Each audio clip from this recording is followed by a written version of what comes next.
You know, that used to be a question that was always put on the comps. And I hated that question.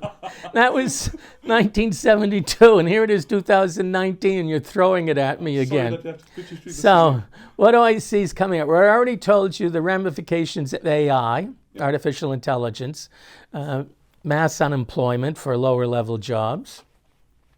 I don't think issues in selection are going to be with us forever. They may not be the most exciting. However, people like Paul Sackett and Nancy Tippins, they think it's exciting. It's not going away. They'll never be unemployed. Performance appraisal, performance management will never go away. We haven't touched on climate change. It's coming regardless of what the U.S. government says. It's coming.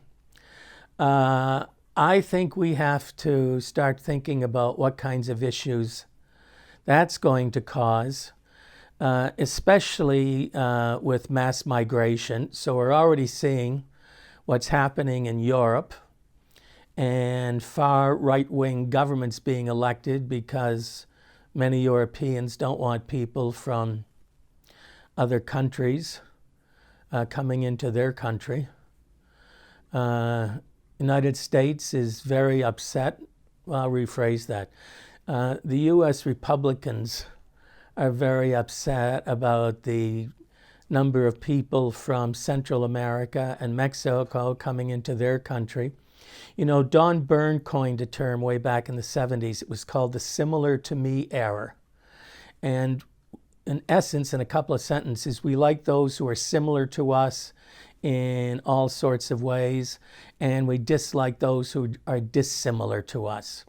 And that dissimilarity effect has become a huge issue right now in 2019 that will continue in the 2020s.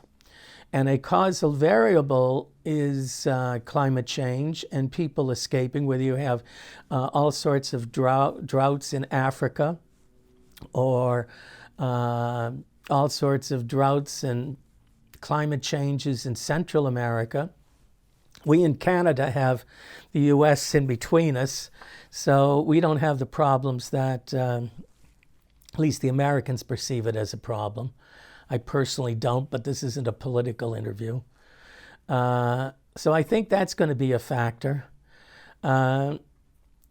Dealing with big data is currently an issue and will continue to be an issue probably through the next decade. I think this is all interrelated with people coming from heterogeneous cultures and then entering the workforce. The present emphasis on organization culture will probably grow, not diminish. How do we get people with different values to work together? I think IBM has been a leader in that since the days of Hofstede back in the 70s, 80s when his work came out. But it didn't take off. He simply won a whole lot of respect and interest. But I don't see other organizations saying, let's follow in terms of that research. I think they'll start being forced to as our populations become more heterogeneous. And I'll risk being political. Canada, the United States has benefited from opening the doors and having a heterogeneous society. We've always benefited. So there's no reason to say, United States and Canada, but Canada's no better than the U.S. on trying to repel the Irish in the late 1800s after the potato famine in 1850, or trying to repel the Italians, or trying to repel the Chinese, or trying to repel the Japanese. We've always tried to close the doors, weren't successful. And society and industry has been better off. You get all these people with different values tackling a problem from different perspectives. It's a win. Dean wouldn't like me to say this, but you don't want to hire only PhDs from University of Toronto. If you did, they'd all have the same perspective. I apologize, Dean.